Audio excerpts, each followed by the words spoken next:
24 घंटे में गाजा पर बड़े फैसले होने की उम्मीद जाहिर की जा रही है।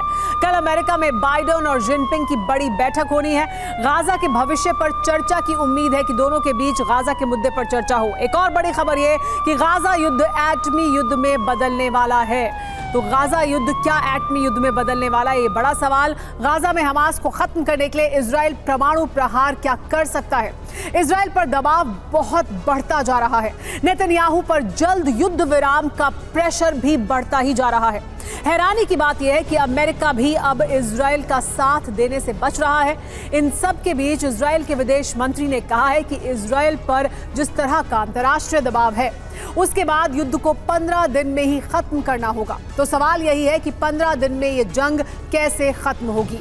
क्या नेतन्याहू की सेना परमाणु पथ पर चलने जा रही है?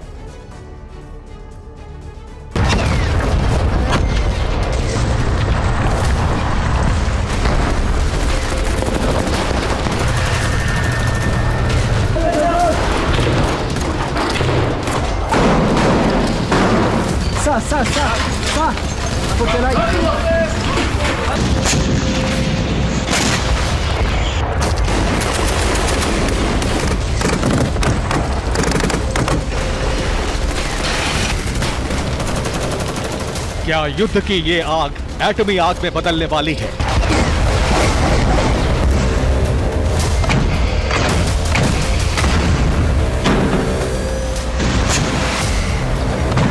क्या गाजा विध्वंस परमाणु विध्वंस में तब्दील होने वाला है?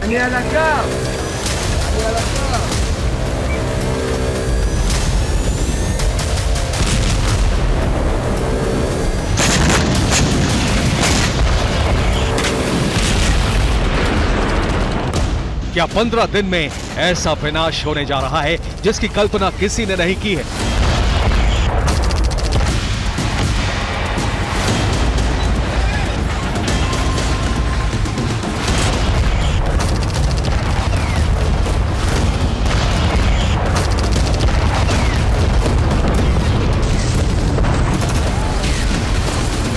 क्या साल 2023 खत्म होने के साथ ही गाजा पूरी तरह से खत्म हो जाएगा?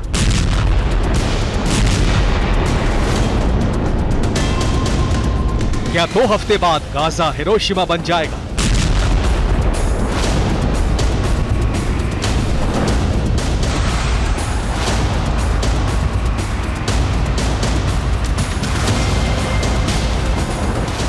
तेल अवीव से लेकर गाजा तक, गाजा से लेकर वॉशिंगटन, लंदन और तेहरान तक जो कुछ हो रहा है, उससे परमाणु महाविनाश का खतरा बहुत बढ़ गया है।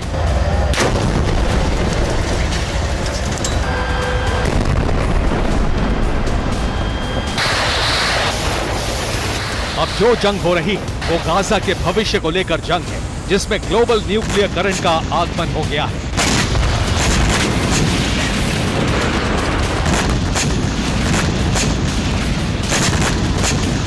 इजराइल पर जिस तरह का दबाव बढ़ रहा है वो बहुत ही जल्द परमाणु महाविनाश की वजह बन सकता है। नेतन्याहू सेना गाजा में न सिर्फ विध्वंस कर रही है बल्कि लगातार आगे बढ़ती जा रही है। गाजा में अरब ने पिछले 24 घंटे में जो कुछ किया है उससे अरब विनाश का खतरा पैदा हो गया है। आईडीएफ ने गाजा की संसद पर कब्जा कर लिया है। न सिर्फ कब्जा कर लिया है बल्कि उस पर इजराइल का झंडा भी फहरा दिया है।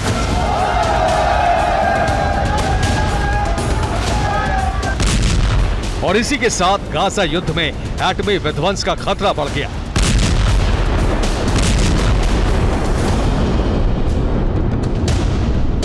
गाजा की संसद पर आईडीएफ का कब्जा हुआ, यहां इजराइल का झंडा लगाया गया तो अरब और इस्लामिक देश भड़क गए। जो जॉर्डन अब तक खुलकर कुछ नहीं कह रहा था, उसने भी विद्रोह का ऐलान कर दिया।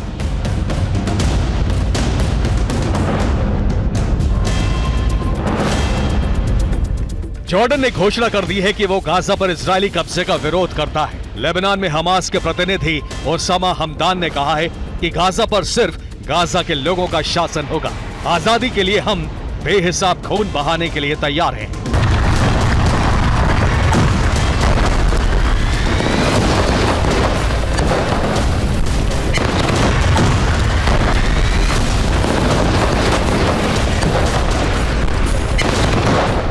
लेकिन इजराइल और नेतन्याहू पर इसका कोई असर नहीं पड़ा।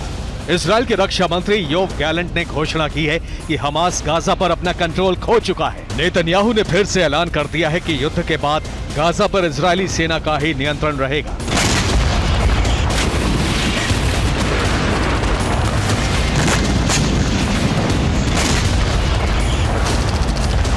लेकिन गाजा युद्ध में उस वक्त एटमी टर्न आ गया जब अमेरिका ने नेतन्याहू के गाजा प्लान पर असहमति जता दी।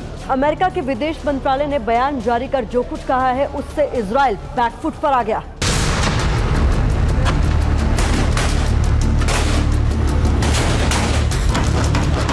युद्ध के बाद गाजा पर इजराइल का ही नियंत्रण रहेगा। नेतन्याहू के इस बयान पर अमेरिकी विदेश मंत्रालय ने कहा कि गाजा के भविष्य को लेकर नेतन्याहू के बयान से अमेरिका पूरी तरह से असहमत है। अमेरिका चाहता है कि गाजा पर कब्जा नहीं हो, ना ही वहां के लोगों को निकाला जाए। अमेरिका गाजा में फिर से हमास का शासन भी नहीं चाहता है।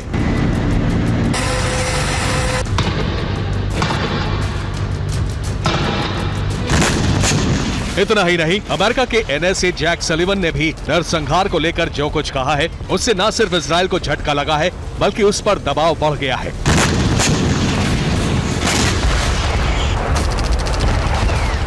The loss of a single innocent life is a tragedy, whether it's a Palestinian civilian, an Israeli civilian, or anyone else.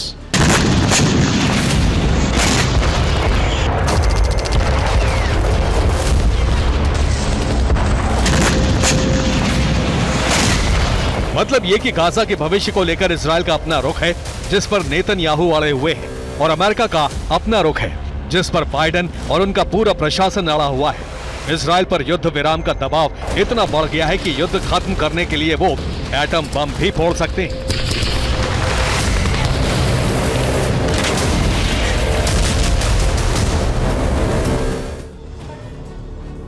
सवाल यही है कि आखिर इजरायली सेना एटमी हमला क्यों कर सकती है, परमाणु विध्वंस का खतरा क्यों बढ़ गया है। इसकी एक नहीं बल्कि 5 वजहें हैं। पहली वजह है इजराइल पर ग्लोबल दबाव। अरब और इस्लामिक देश समेत तमाम मुल्क इजराइल पर तत्काल युद्ध विराम करने का दबाव डाल रहे हैं। दूसरी वजह है कि वो आक्रोश, वो विरोध प्रदर्शन जो इजराइल के खिलाफ करीब करीब हर महाद्वीप में दिखाई दे रहा है।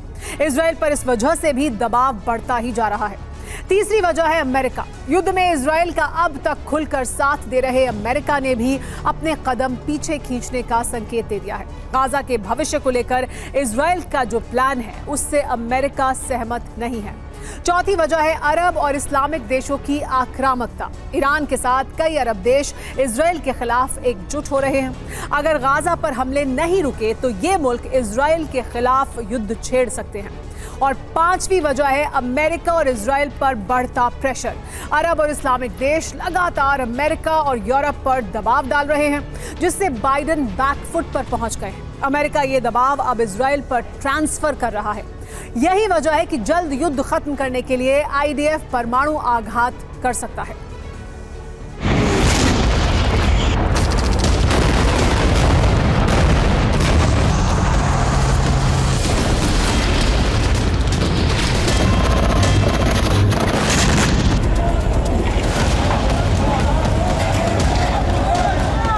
अमेरिका इजराइल के प्लान के खिलाफ खड़ा हो गया है। बावजूद इसके नेतन्याहू अड़े हुए हैं। इस बीच इजराइल के विदेश मंत्री ने बहुत बड़ा और सनसनीखेज बयान दे दिया है। ये वो बयान है जिसने एटमी विध्वंस की मुनादी कर दी है। इजराइल के विदेश मंत्री एली कोहेन ने कहा है कि इजराइल पर युद्ध खत्म करने का दबाव बहुत बढ़ गया है। अब 2 हफ्ते से ज्यादा युद्ध को खींचना असंभव है। 2 सप्ताह के अंदर हमें गाजा को लेकर अंतिम निर्णय लेना होगा।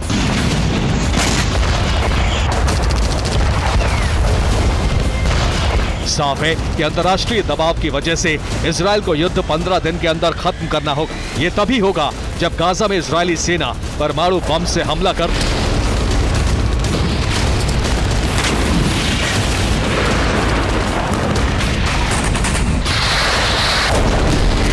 15 दिन के बाद अगर इजरायली सेना एटमी राह अख्तियार कर ले तो किसी को हैरानी नहीं होनी चाहिए।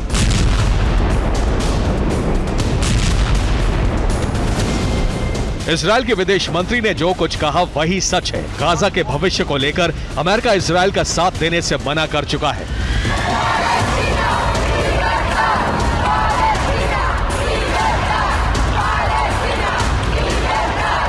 इजराइल पर अंतर्राष्ट्रीय दबाव की एक वजह वो आक्रोश है जो गाजा युद्ध के खिलाफ पूरी दुनिया में भड़का हुआ है। करीब करीब हर महाद्वीप में गाजा में इजराइल के हमले के खिलाफ जोरदार प्रदर्शन हो रहे हैं। दुनिया के तमाम देशों में करोड़ों लोग तत्काल युद्ध विराम की मांग कर रहे हैं।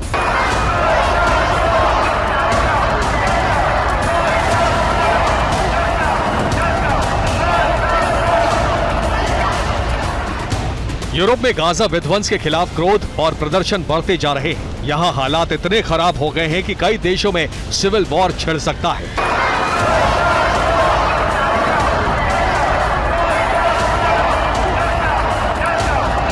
इस बात का ऐलान टेस्ला मोटर्स के सीईओ एलॉन मस्क ने किया है। मस्क ने कहा है कि यूरोप बहुत तेजी से गृह युद्ध की तरफ बढ़ रहा है।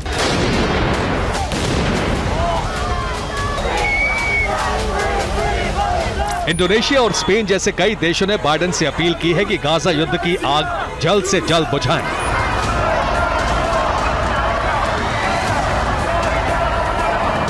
इस बीच अमेरिकी राष्ट्रपति जो बाइडेन चीन के राष्ट्रपति शी जिनपिंग से मिलने वाले हैं।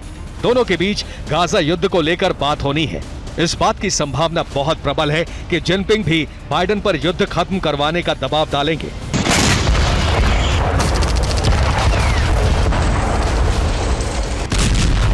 अरब और इस्लामिक देश पहले से ही आक्रामक हैं। नतीजतन अमेरिका के साथ साथ यूरोप पर भी प्रेशर बढ़ता जा रहा है।